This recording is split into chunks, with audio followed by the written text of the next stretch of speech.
तीन ही तो तृष्णा है जो आदमी को नरक ले जाती हैं। एक तो अधिक पुत्र की कामना करना, पुत्र न होने पर अपने आप को दुखी महसूस करना। एक तो नाम की कामना करना, नाम ज्यादा न होने पर दुखी महसूस करना। एक धन के पीछे दौड़ते हुए धन न होने पर दुखी मानना। ये तीन ऐसा हैं जो व्यक्ति को तृष्णा बनकर नष्ट कर देती हैं। इसलिए हे देवी, संतुष्ट रहो, तुम्हारी 9 कन्याएं बहुत महान हैं। पर देवहूति नहीं मानी, और जब देवहूति नहीं मानी तो देवहूति को भगवान, उनके पति कर्दम ऋषि ने कहा चलो तपस्या करो, भगवान प्रसन्न होंगे तो तुम्हारी कामना पूरी हो जाएगी। अपनी पत्नी देवहूति को लेकर महर्षि कर्दम विमान में बैठ के अंतरिक्ष में चले गए और 100 वर्षों तक अपनी पत्नी को लेकर घोर तपस्या की। देवहूति की तपस्या से प्रसन्न होकर नारायण भगवान प्रकट हो गए। उन्होंने कहा वरणी वर मांग लो। तो देवहूति ने कहा प्रभु, अगर आप मेरी साधना तप से प्रसन्न हैं तो वर के रूप में मुझे कुछ नहीं चाहिए, मुझे केवल मेरी आत्मा का कल्याण करने वाला पुत्र चाहिए। आत्म कल्याण करने के लिए जीव नहीं पैदा होता है, जीव से किसी का कल्याण नहीं होता है। कल्याण तो व्यक्ति के कर्म करते हैं, या तो परमात्मा या तो सद्गुरु करते हैं। इसलिए हे देवी, अगर तुम कल्याण चाहती हो तो मैं तुम्हारी भक्ति से प्रसन्न हूं, मैं ही तुम्हारे पुत्र बनकर प्रकट होता हूं। तो देवहूति माता को आत्मज्ञान देने के लिए भगवान विष्णु ने कपिल मुनि के रूप में उनके ही घर में अवतार ले लिया। बोलो कपिल भगवान की। कपिल भगवान ने अवतार लेकर अपनी माता देवहूति को आत्मज्ञान दिया, आत्मकथा सुनाई। आत्मकथा सुनाकर माता देवहूति को वैराग्य हो गया।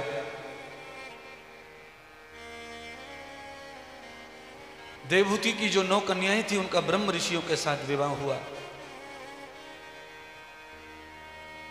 सब कन्याएं ब्रह्म ऋषियों को विवाह कर दी गईं। 9 कन्याओं में से सबसे छोटी कन्या अनुसुईया नाम था जिनका, उन्हें महर्षि अत्रि मुनि के साथ विवाह किया गया। अत्रि मुनि के पास में रहने के लिए घर नहीं था, वो तो गूलर के पेड़ के नीचे ही साधना करते थे, उदंबर के पेड़ के नीचे रहते थे।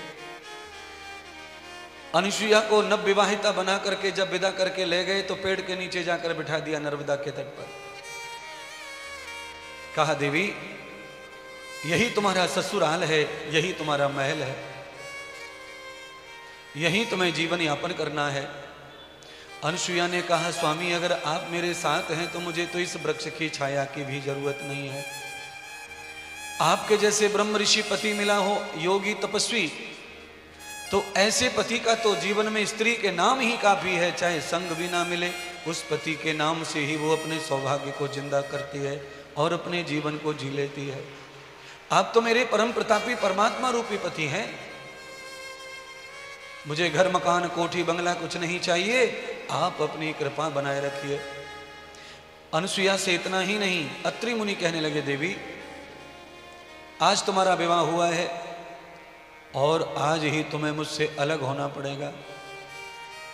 इस वृक्ष के नीचे ही रहकर तुम्हें समय गुजारना पड़ेगा, क्योंकि मेरी 11 वर्ष की थोड़ी तपस्या शेष रह गई है। जब तक वो तपस्या पूर्ण नहीं हो जाती मैं गृहस्थ प्रारंभ नहीं करूंगा। अनुसुईया कहने लगी स्वामी, मैं तो आपकी धर्म पत्नी बनकर आई हूं, इसलिए मुझे भोग इच्छा है ही नहीं आपसे। आपका धर्म दृढ़ हो, आपका धर्म निश्चित हो, मैं तो ऐसे ही कर्म करूंगी, आप आज्ञा करो। पर स्वामी, आप तपस्या करने चले जाएंगे तो इस वृक्ष के नीचे मेरा चित्त कैसे लगेगा? मैं तो योगिनी हूं और मैं कभी अकेली नहीं रही अपने परिवार को छोड़कर। आज मुझे अकेला रहना पड़ेगा, तो मुझे भी कोई ज्ञान देके जाओ जिसके बस सहारे में जी लूं। तो अत्रि मुनि कहते हैं देवी, नर्मदा का तट है, इस वृक्ष के नीचे से ये जो पगडंडी है, ये जो मार्ग है, इस मार्ग पर नर्मदा की परिक्रमा करने वाले अनेक शरणार्थी, अनेक यात्री आते हैं, जिसमें साधु संत महात्मा भी बहुत सारे होते हैं।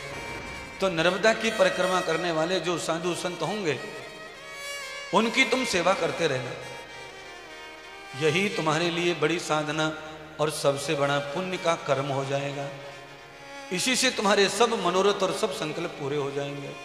अनुसुईया माता ने भंडारा खोल दिया, पेड़ के नीचे भंडारा चालू कर दिया। जो भी महात्मा संत आते, परिक्रमा देते, थक जाते, उनको माता प्रार्थना करती, कुटिया में रुकती, किसी को बिस्तर देती, किसी को आसन देती, किसी को गर्म पानी, किसी के तेल की मालिश करती, किसी के पैर दबाती, किसी को भोजन कराती, किसी को औषधि खिलाती। रोज की सेवा अनुसुईया माता करती। अनुसुईया माता को वर्षान वर्ष 3 वर्ष हो गए सेवा करते करते। नर्मदा परिक्रमा करते करते जो यात्री आते थे उनमें ये चर्चा फैल गई कि पूरी परिक्रमा में एक ही आश्रम ऐसा है अनुसुईया का, जहाँ पर साधु संतों को भरी मात्रा में सेवा प्राप्त होती है। इसलिए साधु संत कहीं नहीं रुकते, सीधे अनुसुईया के आश्रम जाते। और छोटे मोटे साधु संतों की यात्रा करते करते सेवा अनुसुईया का पुण्य बढ़ता गया, तो बड़े बड़े साधु संत भी अनुसुईया के घर पधारने लगे। एक दिन तो ऐसा चमत्कार हो गया कि ब्रह्मा के पुत्र नारद भी धरती लोक पर परिक्रमा करने नर्मदा की आए, तो वो भी नर्मदा की परिक्रमा करते करते अनुसुईया के आश्रम पहुंच गए। अनुसुईया ने देखा नारद जी को, और देखते ही नारद को, अनुसुईया को लगा कि कोई ब्रह्म है, कोई परमात्मा है। इतना ज्यादा सुंदर तेजस्वी चेहरा नारद का, और नारद तो अखंड ब्रह्मचारी थे। देखते ही नारद को देखा तो ब्रह्म कहने लगी, हे परमात्मा, आज आप मेरे घर की सेवा ग्रहण करो, आज मेरी कुटिया में पधारो। सब महात्मा आते हैं और मैं महात्मा जनों की सेवा के लिए ही जंगल में यहाँ रह रही हूँ।